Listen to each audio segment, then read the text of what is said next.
ఏ విధంగా రెస్పాండ్ అవుతాడు అది తెలుసుకోలేని వాళ్ళు ఇంకా కలిసి జీవించలాభం లేదు. ఇక్కడ కైకామాత కూడా ఉంది, కౌసల్యమాత కూడా ఉంది. కౌసల్యమాతకు ఫుల్ క్లారిటీ ఉంది. రాముడు వనవాసానికి చేరితే దశరథుని ప్రాణం నిలవదని చెప్పేసి. ఇది కేవలము కౌసల్యకి తెలిసిన విషయమే కాదు, మిగతా ఇద్దరు రాములు కూడా తెలుసు.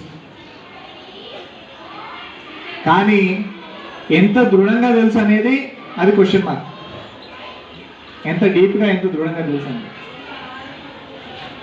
కైక ఆ విషయాన్ని నెగ్లెక్ట్ చేసింది. తన భర్త ఏ విధంగా రెస్పాండ్ అవుతాడు, రాముడు వనవాసానికి వెళ్తే తన భర్తకి ఏమవుతుంది అనేది గెస్ చేయలేకపోయింది.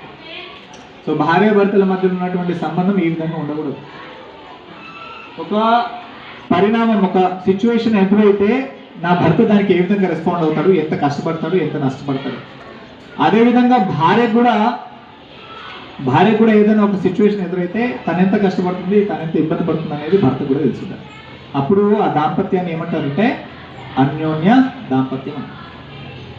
లేదు నీ కష్టం నీ ఇష్టం, నాకు మాత్రమే ఈ విధంగా కావాలని చెప్పేసి పంతం పడితే ఏమవుతుంది, భార్యాభర్తలు విడిపోవాల్సి వస్తుంది.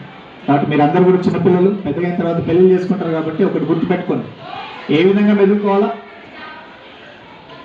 Man should understand women's mental status and work accordingly, and women's should understand men's mental status and adjust accordingly. ఇది భారతదేశము మనకిస్తున్నటువంటి జీవన విలువ. మనము మన యొక్క చుట్టూ ఉన్న వాళ్ళు, ఇప్పుడు మీ బాధ్యత ఏంటంటే మీ యొక్క మంచి చెడు చూసేది ఎవరు, తల్లిదండ్రులు. వాళ్ళకి కావాల్సిన దాని విధంగా మీరు మెదగాలి. అర్థమైందా? వాళ్ళకి ఏ విధంగా అయితే అవసరమో ఆ విధంగా మీరు ఉండాలి. వాళ్ళు ఏ విధంగా అయితే మిమ్మల్ని ఉండమని చెప్పేసి అడుగుతున్నారో ఆ విధంగా మీరు ఉండగలగాలి.